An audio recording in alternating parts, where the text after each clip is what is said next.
മലയാളികളുടെ number 1 choice Kerala matrimony. ഞാൻ ചന്ദ്രമതി ചേച്ചിയെ കണ്ടുപിടിക്കും. പക്ഷേ ചേച്ചി കോടതിയിൽ വന്നിട്ട് നമുക്കെതിരെ മൊഴി കൊടുത്താലോ? അല്ല, ചേച്ചിയെ കോടതിയിൽ വരുത്താതിരിക്കുന്നതല്ലേ നല്ലത്. വാദിഭാഗത്ത് നിൽക്കുന്ന ആൾ കോടതിയിൽ വന്നില്ലെങ്കിൽ കേസ് ഏകപക്ഷീയമായി വിധിക്കില്ലേ?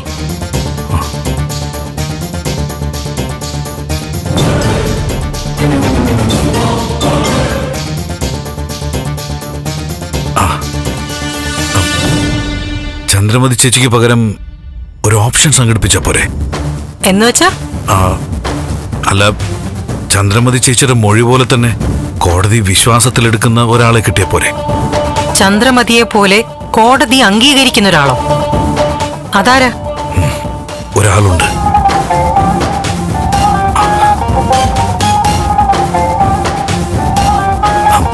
ഒരു മിനിറ്റ് മാഡം.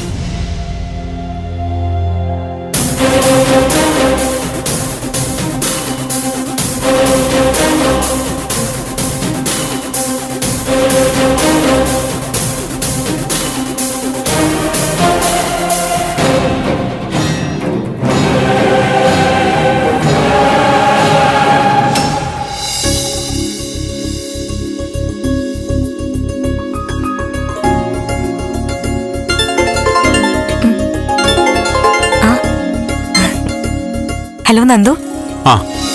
പുതിയ അന്തരീക്ഷമൊക്കെ എങ്ങനെയുണ്ട്? കുഴപ്പമില്ല നന്ദു. കമ്പനി കെട്ടിടത്ത് വർക്ക് ചെയ്തിരുന്ന സ്വാതന്ത്ര്യമൊക്കെ ഉണ്ടോ? സൗകര്യമൊക്കെ എങ്ങനെ? ഓക്കെ നന്ദു.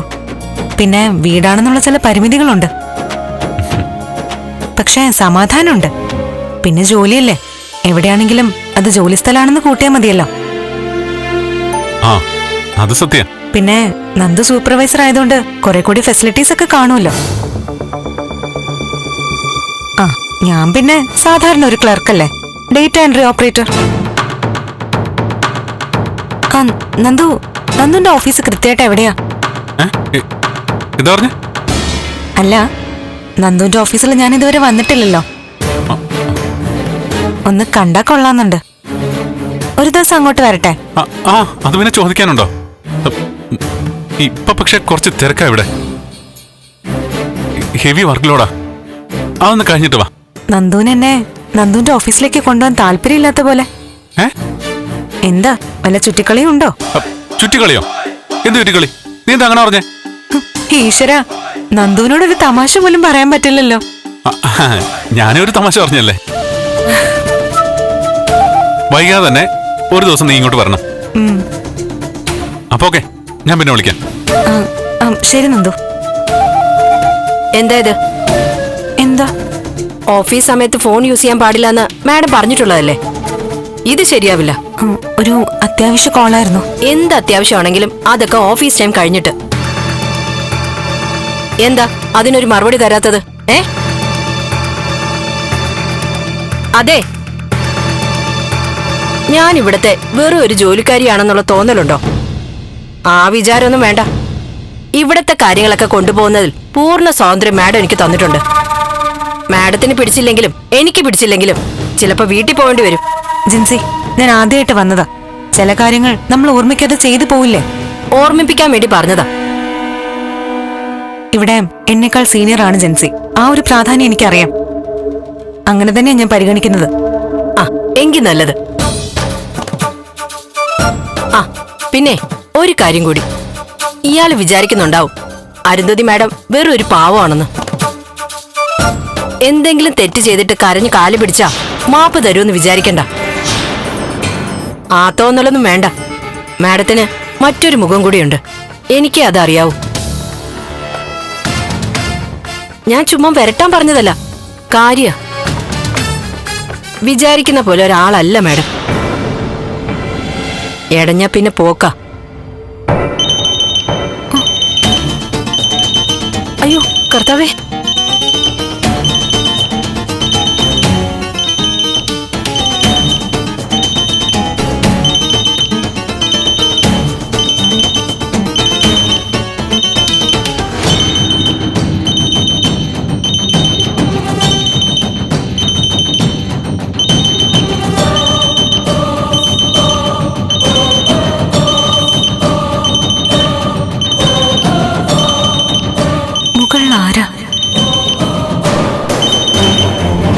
വൈകിട്ട് നന്ദനും ദേവി അങ്ങോട്ട് വരുമല്ലോ. സത്യത്തിൽ നിങ്ങൾ ഇവിടേക്ക് വന്നാ മതിയായിരുന്നു. ശരി, പറയാം. എന്താ അമ്മ, പ്രഭ ആന്റിക്ക് അവിടെ നിൽക്കുന്നതിൽ എന്തെങ്കിലും വിഷമമുണ്ടോ? ഏയ്, അങ്ങനെയല്ല. അടുക്കളയില് ഭാർഗവിയെ സഹായിച്ചിരിക്കുന്നു എന്ന് കേട്ടപ്പോ എനിക്കൊരു വിഷമം. ഉള്ളില് പ്രഭയ്ക്ക് സങ്കടം കാണും. എത്രയൊക്കെ പറഞ്ഞാലും ഒരു അന്യ വീടല്ലേ അത്. പ്രഭാവതിക്ക് ഏറ്റവും അടുപ്പുള്ള ആളല്ലേ ഭാർഗവി. ചിലപ്പോൾ അവിടെ നിൽക്കുന്നതായിരിക്കും അവർക്ക് സമാധാനം കിട്ടുന്നത്. അത് ശരിയാ. പക്ഷേ നാട്ടുകാരും മുള്ളും മുനയും വെച്ച് ഓരോന്ന് പറഞ്ഞുണ്ടാക്കും. നമ്മളായിട്ട് വിളിച്ചില്ലെന്നായിരിക്കും പ്രധാനമായിട്ട് കുറ്റപ്പെടുത്താൻ പോകുന്നത്. ബന്ധുക്കാര് വീട്ടിൽ കയറ്റാഞ്ഞിട്ടാണ് പരിചയക്കാരുടെ വീട്ടിൽ താമസിക്കാൻ പോയി എന്ന് പറയും. പൊതുജനല്ലേ, അവരെന്തും പറയും. അവരെ ശ്രദ്ധിച്ചിരുന്ന ജീവിതം മുന്നോട്ട് പോയില്ല. പ്രഭാവതിയും മക്കളും അവർക്ക് ഇഷ്ടമുള്ളിടത്ത് താമസിക്കട്ടെ. പക്ഷേ ഇങ്ങോട്ടേക്ക് വരാൻ നമുക്ക് നിർബന്ധിച്ചൊന്ന് വിളിച്ചു നോക്കായിരുന്നു. മുമ്പ് നമ്മൾ വിളിച്ചതല്ലേ. എവിടെ താമസിക്കണമെന്നുള്ളതൊക്കെ അവരുടെ സ്വാതന്ത്ര്യമല്ലേ, അതിൽ നമ്മൾ ഇടപെടേ വേണ്ട. അതെ, മോള് പറഞ്ഞതാ ശരി. എന്തായാലും ഭാർഗവിയുടെ വീട്ടിൽ അവർ സുഖമായി കഴിയട്ടെ. എത്രയും പെട്ടെന്ന് സിദ്ധാർത്ഥ സാർ ജയിലിൽ നിന്ന് ഇറങ്ങുകയും കൂടി ചെയ്താ എല്ലാം സമാധാനായി. ആ, ഇന്ന് പ്രഭാവതി സിദ്ധാർത്ഥ സാറിനെ കാണാൻ പോയിരുന്നു എന്നാ പറഞ്ഞത്. മടുത്തു കാണും സാറിന്. എത്ര കാലത്തേക്കാണാവോ ജയിലിൽ കിടക്കാൻ വിധി.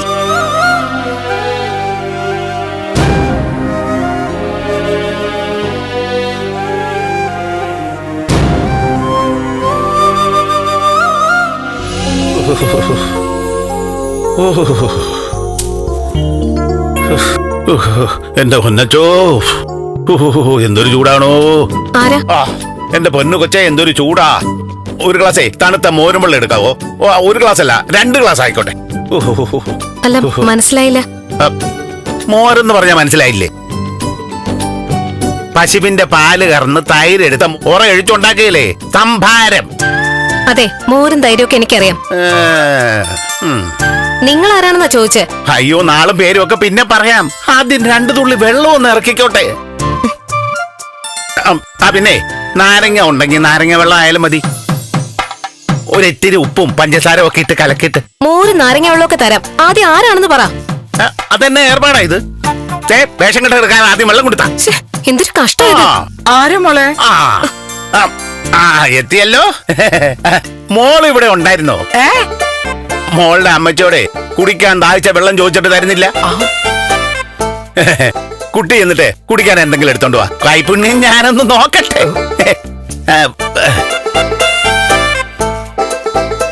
ആരാ മോളിത്? അറിയില്ലമ്മേ, വന്ന് കേറിയിട്ട് ചൂടാണ്, മോരും വെള്ളം കൊണ്ടുപോവാ, നാരങ്ങ വെള്ളം കൊണ്ടുവന്ന് ആജ്ഞാപിച്ചോണ്ടിരിക്കുവാ. നിങ്ങൾ ആരാ? ദാണ്ട കിടക്കുന്നു. ഞാനൊരു മനുഷ്യൻ, തീർന്നില്ലേ?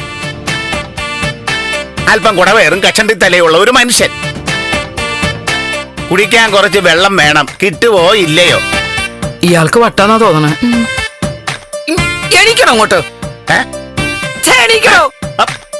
ഉപദ്രവിക്കുന്നു. എന്റെ സ്വഭാവം മാറും. എന്നാ എനിക്കൊന്ന് കാണണല്ലോ. ഗൗരി, നീ പോയി ആ വെട്ടുവത്തിരുത്തോണ്ട് പാടി. എന്തിനാ പാക്ക് വെട്ടാനോ? എന്താ വെട്ടണെന്ന് ഞാൻ കാണിച്ചു തരാം. പോയി വെട്ടുവത്തിരുത്തോണ്ട് പാടി മോളെ, അല്ലെങ്കിലേ ഓടാനിയായാലും മതി. അമ്മേ, പോയി എടുത്തോണ്ട് പാടി. സ്ത്രീയെ അവിവേകം ഒന്നും കാണിക്കരുത് കേട്ടോ.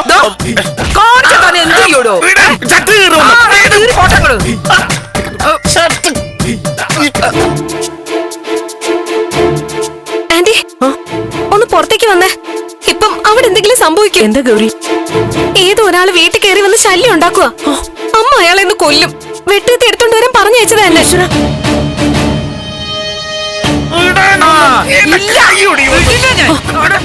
ഭാർഗവി, എന്താ ഇത്? ഭാർഗവി, ഇതാരാ? നോക്കൂ.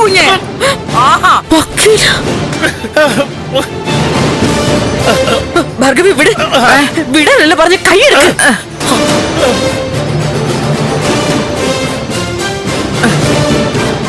ആരാ എന്റെ ഇത്? ഇതാ നമ്മുടെ വക്കീല്. അയ്യോ, ഇതാണോ കാട്ടൂരാൻ വക്കീല്? വക്കീല് സോറി, ഒന്നും പറ്റില്ലല്ലോ അല്ലേ? എന്റെ പൊന്നു മാഡം, ഇത് എങ്ങനെ ഇവരുടെ കൂടെ ഇങ്ങനെ കഴിയുന്നു?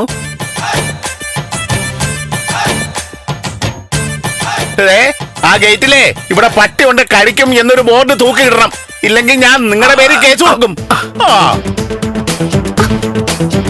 അറിയാതെ പറ്റിപ്പോയതാ സാറേ, മാപ്പാക്കണം. അയ്യോ, അറിയാതെ എങ്ങനെയാണെങ്കിൽ അറിഞ്ഞോണ്ട് എന്തായിരിക്കും?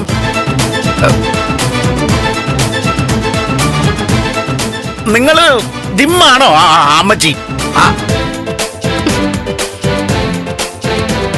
വക്കീലാണെന്ന് വാ തുറന്ന് പറയാറുന്നില്ലേ സാറേ? വായിക്കാത്ത കയറി വെടി വെച്ചിട്ട് ചോദിക്കുന്നത് കേട്ടില്ലേ? ഇദ്ദേഹത്തിന്റെ രീതി ഇങ്ങനെയൊക്കെയാ ഭാർഗവി. എന്നാലും ഇത് വല്ലാത്ത രീതിയായി പോയി. എന്നാ ഞാൻ പോയി മോരും വെള്ളം എടുക്കാം. ദാഹമൊക്കെ അങ്ങ് പോയി. ചാകാൻ കിടക്കുന്ന ആരെങ്കിലും വെള്ളം ചോദിച്ചാലും പേരും നാളും ചോദിച്ചിങ്ങനെ നിന്നോണം കേട്ടോ.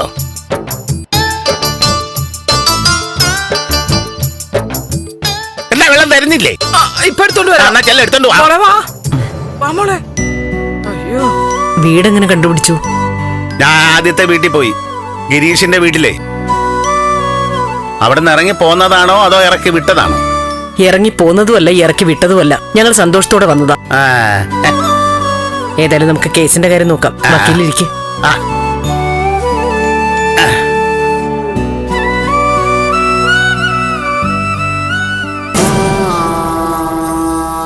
എന്താ സി പി, അത്യാവശ്യമായിട്ട് കാണണമെന്ന് പറഞ്ഞ് ഇങ്ങോട്ട് വന്നത്? മാഡം, കേസ് വിളിക്കാൻ കുറച്ച് ദിവസങ്ങളേ ഉള്ളൂ. ഇതുവരെ ചന്ദ്രമതിയെ കണ്ടുപിടിക്കാൻ സാധിച്ചിട്ടില്ല. ചന്ദ്രമതിയുടെ കാര്യത്തിൽ വ്യക്തമായി ഉറപ്പ് വരുത്തിയില്ലെങ്കിൽ കാര്യങ്ങൾ കുഴപ്പത്തിലാവും. ആ ത്യാഗരാജനെ കാണണം, കാര്യങ്ങളുടെ ഗൗരവം പറയണം, വ്യക്തമായ ധാരണ ഉണ്ടാക്കണം. സി പി, ത്യാഗരാജനെ കൊണ്ട് എന്തെങ്കിലും സാധിക്കുമെന്ന് എനിക്ക് തോന്നുന്നില്ല. കഴിവില്ലായ്മയാണോ അതോ മനഃപൂർവ്വമായിട്ടാണോ ചന്ദ്രമതിയെ കണ്ടെത്താൻ പറ്റാത്തതെന്ന് എനിക്കറിയില്ല. ഫ്ലവേഴ്സിന്റെ പിൻബലത്തോടെ 24ന്റെ പുതിയ സംരംഭം 24 സ്റ്റഡി അബ്രോഡ്. വിദേശ പഠനം ഇനി സുരക്ഷിതം. 1600-ലധികം സർവകലാശാലകളും 1,00,000+ കോഴ്സുകളും. UG, PG, ഡിപ്ലോമ, MRS വരെ ലോകമെമ്പാടുമുള്ള സാധ്യതകൾ. കൗൺസിലിംഗ് മുതൽ വിസ വരെ, ഫോറക്സ്, ലോൺ, ട്രാവൽ, അക്കോമഡേഷൻ എല്ലാം ഒറ്റ ടെച്ചിൽ. www.24studyabroad.com. കുടുംബങ്ങളോടൊപ്പമുള്ള ആത്മബന്ധം. ഫ്ലവേഴ്സ് ആൻഡ് 24, വിശ്വാസത്തിന്റെ ഉറപ്പ്. 24 സ്റ്റഡി അബ്രോഡ്. വിദേശ പഠനം ഇനി സുരക്ഷിതം. വിദേശ പഠനം ആഗ്രഹിക്കുന്നവർ ഉടൻ വിളിക്കൂ. 9001-9001-56 8000-8001-20. എന്തോ ഇപ്പൊ അയാളിലുള്ള വിശ്വാസം വല്ലാണ്ടങ്ങ് കുറഞ്ഞു. അങ്ങനെയാണെങ്കിൽ മാഡം യുക്തമായ തീരുമാനം എടുക്കണം. എന്താ സി പി പറയുന്നേ? ത്യാഗരാജനെ പിണക്കണ്ട, കൂടെ തന്നെ നിർത്തണം. പക്ഷേ ചന്ദ്രമതിയെ കണ്ടെത്താൻ നമ്മൾ നമ്മുടെ വഴികളും തേടണം മാഡം.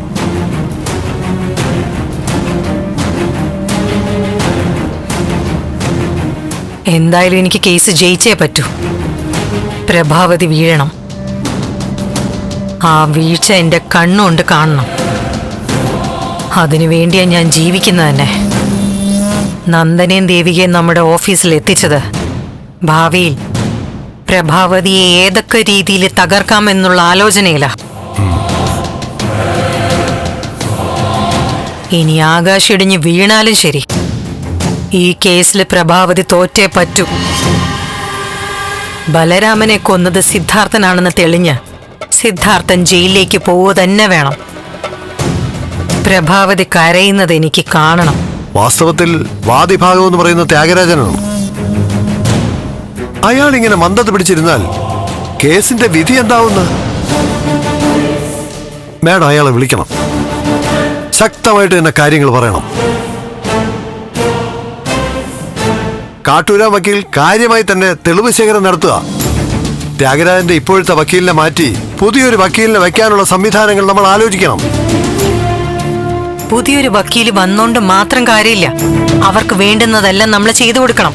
സാക്ഷികളെ കണ്ടുപിടിച്ച് സംസാരിക്കാൻ ത്യാഗരാജനോട് കാര്യമായി തന്നെ മാഡം പറയണം. കേസ് അയാളുടേതാണെങ്കിലും നമുക്ക് കൈവിട്ട് കളയാൻ പറ്റില്ലല്ലോ. കാരണം ജയം നമുക്കാണല്ലോ ആവശ്യം. കാട്ടൂരാനെ പേടിക്കേണ്ട കാര്യമൊന്നുമില്ല. അയാളൊരു മണ്ടം വക്കീലാന്നാ കേട്ടിട്ടുള്ളത്. എന്തായാലും ഭാഗ്യപരീക്ഷണം വേണ്ട. നമുക്കൊരു പുതിയ വക്കീലിനെ കണ്ടെത്താം.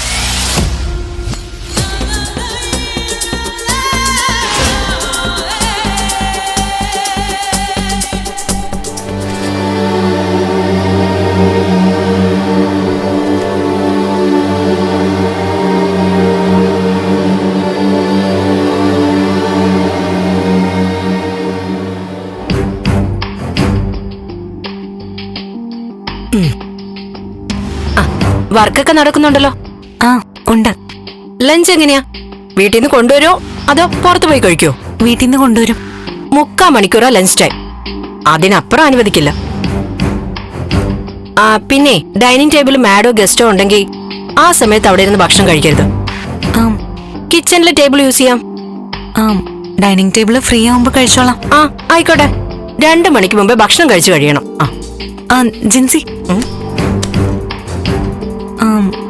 അതെ, മുകളിൽ ആരെങ്കിലും ഉണ്ടോ? പിന്നെ ഈശ്വരന്മാരൊക്കെ മുകളിലല്ലേ ഉള്ളത്. എന്താ സംശയം? നിരീശ്വരവാദിയാണോ? അയ്യോ അതല്ല, മുൻപ് ബെല്ലടിക്കുന്ന കേട്ടപ്പോ ജിൻസി ഓടുന്നത് കണ്ടു. എങ്ങനെ? എന്തൊക്കെ അറിയണം ദേവിക്ക്? അല്ല, ടെൻഷനോട് ഓടുന്ന കണ്ടോണ്ട് ചോദിച്ചതാ. മാഡം വരട്ടെ, പറഞ്ഞു തരും. മുകളിലെ കാര്യങ്ങൾ അന്വേഷിക്കരുതെന്ന് പറഞ്ഞിട്ടും ഒരാൾക്ക് അത് അറിഞ്ഞേ പറ്റൂ. വരട്ടെ. അയ്യോ, ഞാനൊന്ന് ചോദിച്ചേ ഉള്ളൂ, അത് വിട്ടേക്ക്. ഇപ്പൊ ചോദിച്ചതിരിക്കട്ടെ, ഇനി ചോദിച്ച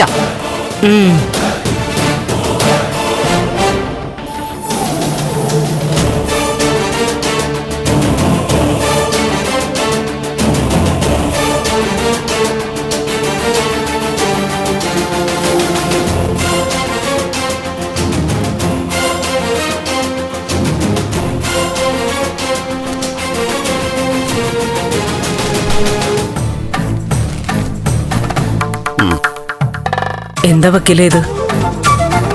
ഇത് ചന്ദ്രമതി മാഡത്തിന്റെ കോൾ ലിസ്റ്റാണ്. ഫോൺ വിളികൾ പരിശോധിച്ചു. ബലരാമന്റെ മരണത്തിന് ശേഷം ചന്ദ്രമതി ഏറ്റവും കൂടുതൽ വിളിച്ചിരിക്കുന്നത് ആരെയെന്നറിയാവോ? ആരെയാ? ഒരു സുഹ്റ ജമാൽ. ദാ നോക്ക്, എത്ര പ്രാവശ്യമാ സംസാരിച്ചിരിക്കുന്നതെന്ന്. പലപ്പോഴും മണിക്കൂറുകൾ നീണ്ട സംസാരം. ഈ സുഹ്റയെ മാഡത്തിന് അറിയാവോ? അറിയാം. ആരാ? ചന്ദ്രമതിയുടെ ഒരു ഫ്രണ്ടാ. ഓ, എനിക്കും അറിയാം സുഹ്റയെ. പണ്ട് ചന്ദ്രമതിയുമൊത്ത് സുഹ്റയുടെ വീട്ടിലൊരിക്കൽ പോയിട്ടുണ്ട്. ചന്ദ്രമതിയുടെ മനസാക്ഷി സൂക്ഷിപ്പുകാരി എന്നൊക്കെ പറയാവോ? വേണമെങ്കിൽ അങ്ങനെ തന്നെ പറയാം. ചന്ദ്രമതിയുടെ ക്ലാസ്മേറ്റ് ആയിരുന്നു സുഹ്റ.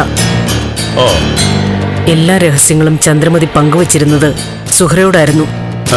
എങ്കിൽ നമുക്ക് സുഹ്റയെ തേടി പിടിക്കണം. ഈ കേസിന്റെ ഏറ്റവും പ്രധാനപ്പെട്ട സാക്ഷികൾ ഒരാളായി മാറാൻ പോകുന്നത് സുഹ്റയാണ്. ചന്ദ്രമതിയെ പോലെ തന്നെ കൃത്യമായ മൊഴികൾ കിട്ടാൻ സാധ്യതയുള്ള ആളാണ് സുഹ്റയും. സുഹ്റയെ കോടതിയിൽ എത്തിക്കാൻ കഴിഞ്ഞാൽ നമ്മൾ വിജയിച്ചു. എന്തു പറയുന്നു മാഡം? സുഹ്റയെ നമുക്ക് വേണ്ടി കോർട്ടിൽ കൊണ്ടുവരാൻ പറ്റുമോ? അത് നമ്മളൊന്ന് ശ്രമിച്ചു നോക്കിയാ. ശ്രമമൊക്കെ അവിടെ നിൽക്കട്ടെ. പറ്റുവോ ഇല്ലയോ അത് പറ. പറ്റും. മതി, അത് മതി. അപ്പൊ ഇനി മാഡം ചെയ്യേണ്ടത് ത്യാഗരാജന്റെ ആൾക്കാർ സുഹ്റയുടെ അടുത്ത് എത്തുന്നതിന് മുമ്പ് സുഹ്റയുടെ അടുത്ത് മാഡം എത്തുക എന്നുള്ളതാണ്.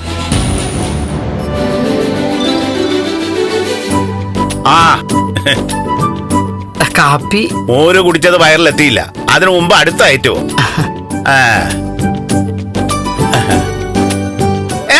അയ്യോ, എന്താ ഇത്? നിയമത്തിന് മുകളിലാണോ റിസ്ക് വെക്കുന്നത്?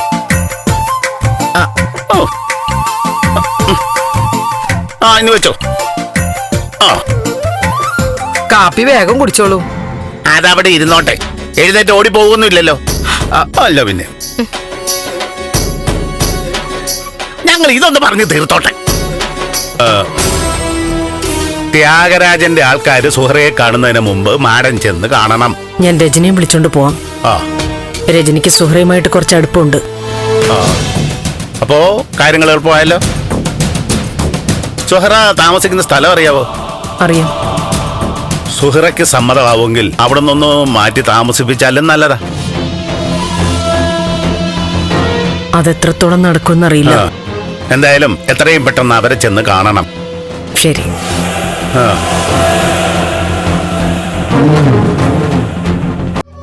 മലയാളികളുടെ നമ്പർ 1 ചോയ്സ് കേരള മാട്രിമോണി.